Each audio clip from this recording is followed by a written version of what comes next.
وبتبدأ الحكاية لما تلاقي دماغك بيقولك هو أنا بتصدم من الناس اللي اديتهم الأمان كده ليه؟ هو أنا مستحقش ناس كويسين في حياتي ليه أصلا؟ السلام عليكم. الفيديو التالت من سلسلة قعدة شباب، وطبعا ما تتفرجش على الحلقة الأولى والتانية، ما تتفرجش عليهم عادي. يلا نكمل. كيف الحال يا رفاق؟ إن شاء الله تكونوا بخير. هنتكلم النهاردة عن حاجة مختلفة، وهي انك دايما بتحس ان انت بتخذل من الناس اللي بتديهم الامان، او بتصدم فيهم بمعنى اصح. طيب ده بيحصل ليه؟ اول حاجة نتكلم فيها وندخل في الموضوع على طول، ان انت بتدي بترفع سقف توقعاتك. يعني ايه بقى بترفع سقف توقعاتك؟ يعني انت بتأمل في الناس اكبر من الحاجة اللي هم هيقدموها لك من الاخر. يعني دايما لما بتيجي تتخيل كده، هل ممكن الشخص ده مثلا يعمل كذا؟ لا اكيد مستحيل. لا ممكن عادي يعمل عادي. هل ممكن يحصل فيها كذا؟ مستحيل. لا ممكن. فبلاش ترفع سقف توقعاتك. في حاجة اسمها ايه؟ رفع سقف المعقولات وخفض سقف التوقعات. يعني ايه رفع سقف المعقولات؟ يعني معقول يحصل كذا من الشخص ده او من الحاجة دي، او معقول عادي. طيب خفض سقف التوقعات، يعني قلل سقف توقعك سواء في الناس سواء في الاشياء.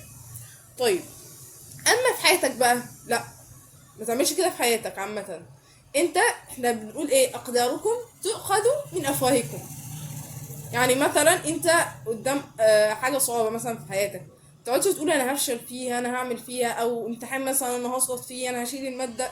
كلنا بنعمل كده. لا بلاش تقول كده. انا اتعلمت الحاجه دي وانا في اخر سنه تالتة. كنا دايما عندنا في الكليه نقعد نقول ايه؟ الماده دي صعبه، احنا هنشيلها كلنا. وطبعا الدفعات الكبار ربنا يبارك لهم يعني كانوا لا علينا، خلاص خلينا ساكتين. فما تقولش كده، ما تقولش انا هشيل الماده. قول ان شاء الله انا هذاكر واعمل اللي عليا وربنا يوفقني وييسر لي اموري. داخل مثلا انترفيو، ما تقعدش تقول ده انا هبقى ايه، ده انا مش هعرف اجاوب، ده انا مش... لا، قول ان شاء الله ربنا ييسر الامور وباذن الله اتكلم كويس واقدم نفسي كويس والدنيا تمشي وتعدي. خليك كده ايه يعني ايه، تفاءلوا بالخير تجدوه. طيب خلي بالك برضو تاني، الناس بتتغير وانت برضو بتتغير. فهو الزمن ده زمن سرعة اصلا، عصر السرعة. فالناس هتتغير وانت برضو هتتغير. فمش مش كان زمان كده هيبقى دلوقتي كده. فاهم حاجة؟ طيب تالت حاجة، احنا بشر وهنغلط. فعادي يعني التمس لاخيك عذرا. وما تفضلش تقول ده اكيد كان كذا. ده ما تقعدش ايه يعني، احسن الظن شوية. ما تقعدش دايما سيء الظن في الناس، لان دايما انت برضو خلي بالك، انت يعني هو غلط او هي غلطت، انت كمان بتغلط. ولما بتغلط بتبقى عايزه اللي يسامحك. وندخل للنقطه اللي بعدها. ما تخليش غلطه واحده تدمر العلاقه كلها. تمام. لكن ما تبقاش برضو العلاقه كلها غلطات. يعني احنا بنسامح في غلطه، بنسامح في اتنين، بنسامح في تلاته. لكن لما تكون العلاقه كلها غلطات، دي مش علاقه سويه نهائيا. هي دي علاقه اصلا كلها اخطاء، فهي اصلا متدمره اصلا. يعني مش محتاجه تتدمر، هي متدمره الحمد لله. طبعا دايما بندعي اللهم لا تعلق قلبي باحد غيرك. دايما عشان احنا لما مثلا بنفضل مع حد فتره، بيحصل اكيد نوع من التعلق. فدايما بندعي اللهم لا تعلق قلبي باحد غيرك. ودايما اللهم اختر لي ولا تخيرني. ولو مثلا علاقه حاسس ان انت ايه خايف تدخل فيها وانا ما تدخلش، اخد خطوه ولا ما اخدش، اللهم اختار لي ولا تخيرني. دعاء الاستخاره. اللهم ان كان هذا خير لي، تسمي الحاجه، فيسره لي وقدره لي، وان كان هذا شر لي فاصرفه عني واصرفني عنه. طبعا بتبقى الاستشاره والاستخاره والكلام ده كله. طبعا داخل العلاقه دي انت منتظر ايه اصلا؟ وخلي بالك ما تدخلش العلاقه بحاجه، خش العلاقه بتبادل. فاهم؟ ما تدخلش العلاقه، ما تدخليش العلاقه وانت محتاجه حب مثلا. فانت بتدخلي اي علاقه عشان تديك الحب ده، لان يعني لو شخص مش مناسب او صديقه مش مناسبه لكن هتديك الحاجه اللي انت محتاجاها، ما تعمليش ده، لان ده يأذيكي بعد كده. فاهم؟ بيبقى في شروط كده او معايير انت هتاخدها او انت هتاخديها لما في صديقه معينه، في شريك الحياه، في ايا كان. فاهم؟ هما دايما بيقول لك ايه؟ نصفك الاخر. طب ماذا عن النصف الاول؟ يعني احنا نحسن النصف الاول. إيه بقى نصفك الاخر؟ طب النصف الاول عملنا فيه ايه؟ ما تنتظرش برضو من الناس حاجه انت ما بتعملهاش في نفسك. يعني انت تحسن من نفسك، تكون اخلاقك احسن، دينك ملتزم بتعليم دينك، وهكذا. لكن ما تبقاش منتظر ان الطرف الاخر هيبقى ملاك وانت رايح اصلا في دنيا تانية خالص. ماشي.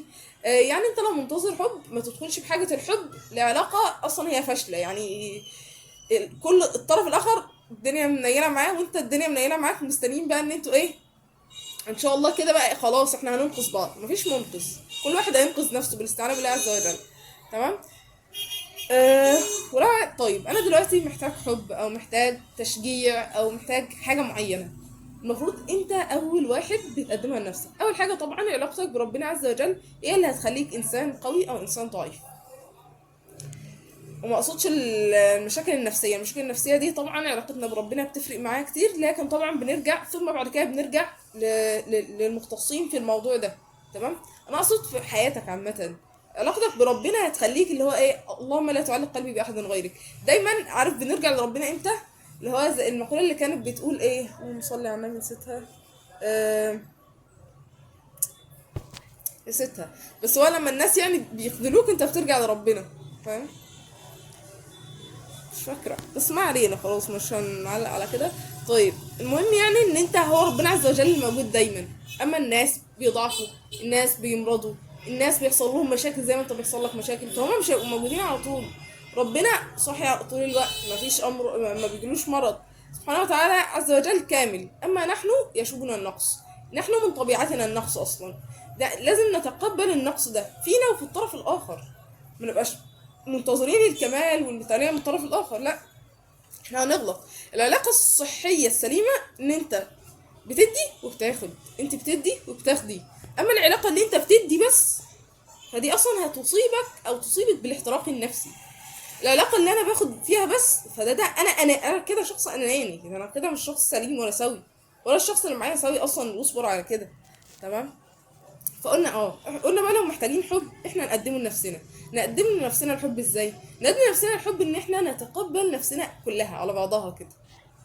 احنا كده خلطة على بعضها فيها الحلو وفيها الوحش، بنتقبل كله على بعضه وبنحاول نحسن من ايه، من الوحش اللي فينا، وان احنا ايه نحسنه على قد ما نقدر. لكن احنا بنحاول في الاول وفي الاخر، ما احنا بنحاول، لكن هل هنبقى كاملين؟ الكمال لله وحده. هل مش هنغلط؟ لا، احنا مش ملاك عشان ما نغلطش، ومش آلات عشان ما نتعبش، احنا هنغلط وهنتعب لان احنا بشر. طيب لو انت محتاج تشجيع، شجع نفسك.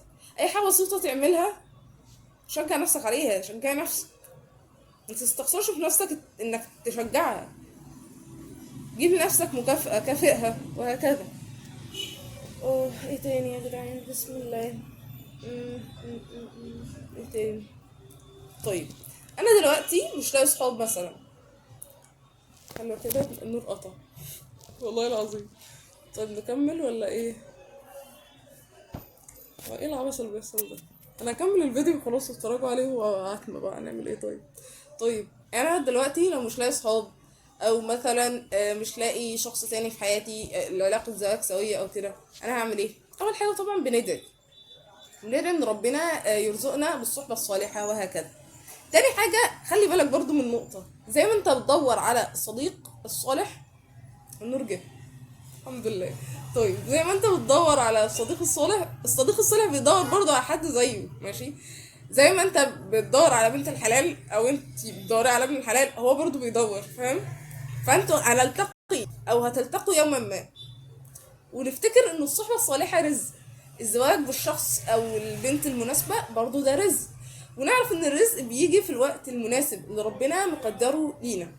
فدايما ندعي، والدعاء دايما مستجاب. احنا ربنا عز وجل قال وقال ربكم ادعوني استجب لكم، فالدعاء مستجاب كده كده اصلا، مفيش نقاش في الموضوع ده.